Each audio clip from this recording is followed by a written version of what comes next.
Hey guys, Rockingtheblade here. Once again, what's up everybody? Welcome to my spoiler-free movie review of Todd Phillips' The Joker, starring Joaquin Phoenix. So, I finally saw it today on a Saturday, in case you're wondering. How was it? I mean, is it a piece of crap? Is it a masterpiece? Is it overly violent and controversial, like something out of a Rambo movie? Should certain people not see this movie because it might cause violence? What's I mean, it's insane. I mean, when I went there to the theater, there was a sign saying you cannot bring obviously a gun, but you can't just look at the character from the movie. So no makeup, no mask, no costume, no nothing. Just weird because normally people like to dress up going there to the theater, which I'm not against that, and it adds to the experience. But the theater didn't want to allow that. That's perfectly fine. Guns is obvious. I mean, no one should bring up a gun to a theater. Period. That's just my opinion on that. Anyway, there was a cop there, but it was I mean, I guess it's good for the cops in a way. At least it gives them more hours, so it's not bad in a way, I guess. But at the same time, it's kind of a waste at the same time because like nothing happened based on Friday and Saturday so far. By the time I'm uploading, it's gonna be Sunday, but so far I haven't heard anything like no one being attacked or anything. But honestly, it's nothing. I think they're just wasting the resource in terms of the cops. This is my opinion on it anyway. All right, I just rambled enough. How was the movie? It was pretty damn good. I say excellent even. It was just wow. I was just blown away. How just well acted. How well good. It was a really well shot, well produced, well acted movie. And goddamn, I don't know what it is. First thing I gotta praise the music. I don't know what it is with Warner Brothers music, but especially with their DC movies, they make such incredible soundtracks with their movies. It is just amazing. So the main Arthur Fleck's, aka the Joker character's theme is just captivating. It's intriguing. It's like man, this is really something. Excuse me. And it was just I mean, the music is so. I mean, it fit the mood of the intensity. It fit the mood for the quiet scenes or the intense scenes. Sometimes there's no music at all. Let the intense scenes played out. Now to get to the part where, and now to address the kind of the controversy of the film itself. Will it create a monster like that? Will it create like a mass shooter or a person that's like a Joker copycat? Honestly, no, it doesn't. Because like with video games, movies have no link to real world violence. Because the movie, is just what I like about the movie. It's like basically it's this, that one how the Killing Joke, how Joker explains how he became kind of the origin of the Joker, how he's a failed comic and how with one bad date, it transformed him into the Joker. It was like a whole, but imagine that stretched out to his entire life. This poor man is just like he's suffering. I mean, people treat him like crap. He's stepped on, pushed over, pushed aside, pushed over. Treated like a second class citizen. By the way, we're in a time period. It takes place in the 80s, or I want to say early 80s, late 70s, early 80s. But I think people say the 80s, so I want to say maybe the early 80s, because it was that so that black and white TV, but also color TV as well. So I think it's between that time period, but I want to say early 80s. And it's just one of those things, like, it was just like, is this him just trying to survive just life? And I think there are violent scenes in this movie, I admit. There are some violent scenes that were like shockingly violent.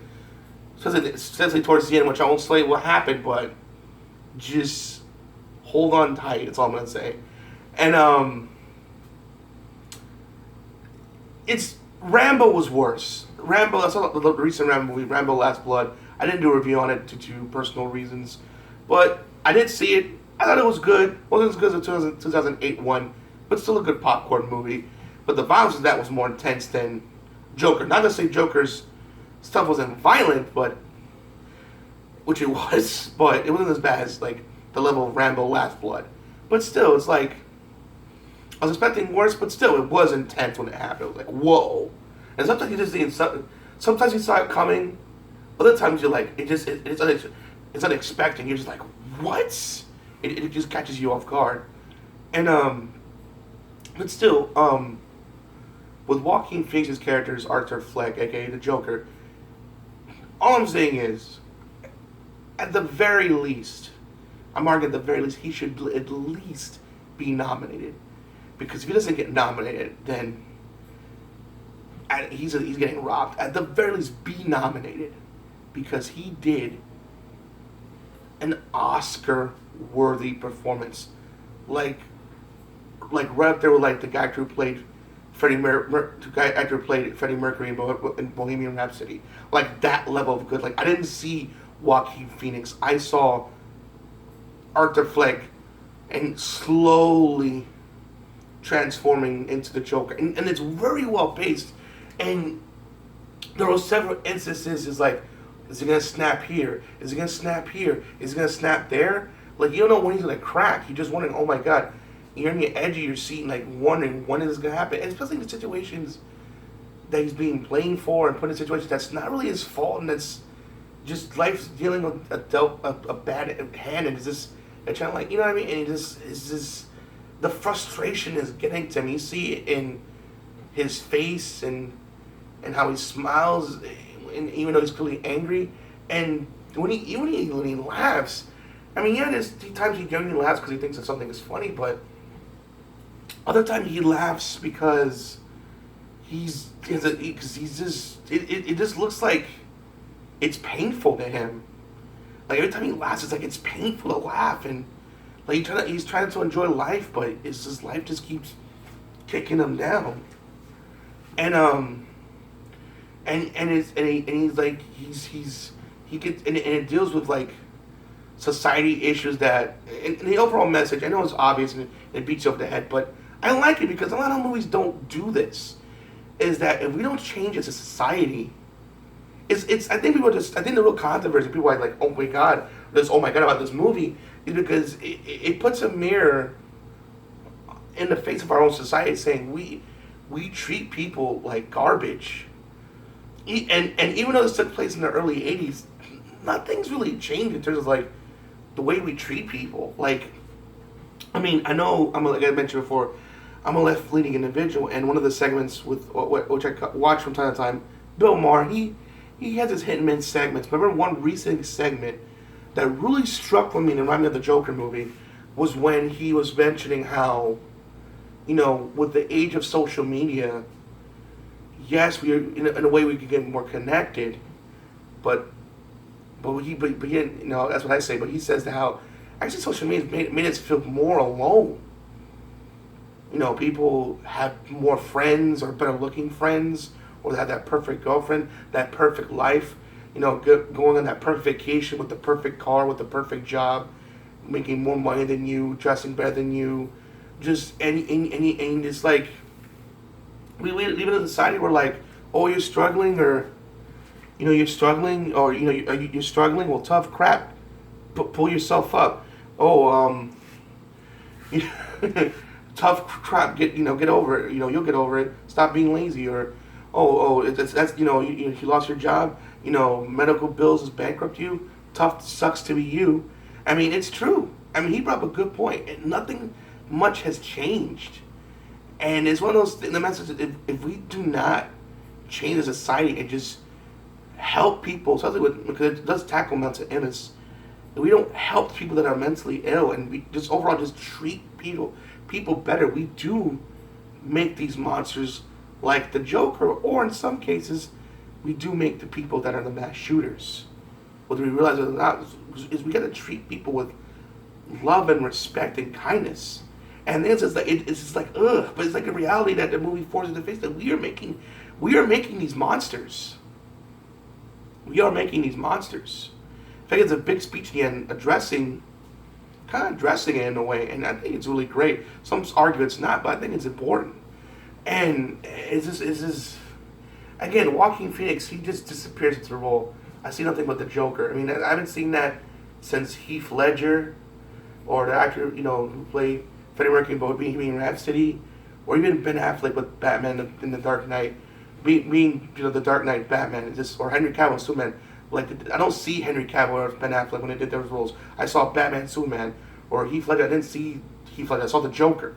Same thing with Joaquin Phoenix here. I just saw the Joker, and Arthur Fleck, aka transforming into the Joker, and his acting. Is just amazing. Again, he should be nominated, at least nominated, because the acting is so good, and the supporting cast is phenomenal as well. I mean, it's just, the atmosphere is just fantastic. Heck, even how it started was beautiful. It showed the old Warner Brothers logo, how it used to be for. How it has a big W, but back then there's these two lines, these two like little white like lines, and there's a small one like that. It was like the original logo of how it used to be back in the 70s and 80s. I thought that was really cool. It really immersive, like you're seeing an old movie. How it starts. It starts like an old movie, and it ends like how the old movies did back in the 70s and 80s. And it's just so cool. And then the music, and they did show like the old TVs, and kudos to the costume people and the set designers. It made you feel like you were in the early 80s. It was just, whoa. And then there's a nice little twist towards the end of the movie as well. It was like, oh, I didn't see that coming. And, and there's like a little twist, and, you think this movie's going to go this way, and then it swerves in a different direction and goes this way. It keeps you guessing. And when he does finally snap, it's not like he's killing people right away. It's that slow descent into madness. And I love it. It kind of is how, let me say this much. I couldn't get into American Horror Story because, in my opinion, they wanted to get to the creepy stuff right away, too quickly. No build up. Where I like the Twilight Zone, so that the new reboot, it starts out normal, but then it slowly descends into madness, and that's what the Joker does. That good balancing act, like showing Arthur's a seemingly normal person who has an issue with, laughing uncontrollably with what it seems like, to the point that it looks painful, that it hurts him. But then as you see, thanks to society just like treating him like crap, you see him slowly descend the madness, like a Rowan episode of the Twilight Zone, but on a bigger budget. But I mean, in the most complimentary way possible. Other words, I mean, again, let me see. Music is great. Supporting cast is great. The set designers and costume make you feel like you're back in the time. Joaquin Phoenix steals the show as Arthur Fleck, as aka the Joker. I mean, it touched on society issues, mental illness. The movie, people say this movie has nothing to say. The movie has a lot to say. Because people doesn't want to confront their demons. Because it has a lot to say. And honestly, I'm glad I saw it. It was well worth the hype. It didn't surpass it, but it was worth the hype. But I would give like an 8.5. It wasn't perfect. There was some, I kind of like, I just, it's weird. I wanted more. The movie was like 2 hours and 2 minutes, but I just wanted more. That's not a bad thing. I wanted more. You know what I'm saying? And also, it does connect in a way to, like, if they want to make a sequel to this, or like a movie that connects to it, it does. And I like that. And I like how it has that ripple effect of, like, because of one person's actions, it causes something else to happen. And I think with that, I said too much already, but you just gotta watch the movie to find out what I mean. Overall, if you're wondering on the fence, no. Don't walk. Go run, drive, bicycle, pedal, whatever you have to do to go see The Joker. It is an excellent movie. Don't listen to critics. It's one of those things we all learned back in 2016 with Batman vs Superman, not to trust critics. To go see movies and judge it for yourself. We all learned that because, like, people saying, "Oh man," because as we all know, Rotten Tomatoes has slammed this movie, and people are like, "Oh no," and that's why I didn't do well in the box office, because I spend like $15,000 on a movie you're not sure about, and understandably so. Granted, it made over $873 million. I bet you would have hit $1 billion if Warner Bros. Used the original cut that Zack did. that Zack had out, it would have hit at least $1 billion, like at least the numbers that Aquaman did. But still, overall, go see this movie. I cannot recommend it enough. Go see it. Go see it. It's a fantastic, well done, well produced, well acted movie. And honestly, I would love to see a sequel or see where it goes from here. I like this Elseworld DC alternative that they're doing. And it's not based on no order. It's like Todd Phillips' interpretation of like how a Joker, it's more grounded in reality, how the Joker would exist in this reality. And I love that. Alright guys, that's my review. Tell me your thoughts in the comment section below. I'll try to respond as fast as humanly possible. Alright guys, I hope you enjoyed the review. Please make sure to rate, comment, and subscribe. This is Rockingtheblade signing out. Hope to see you guys again real soon. Peace out, and have a great day.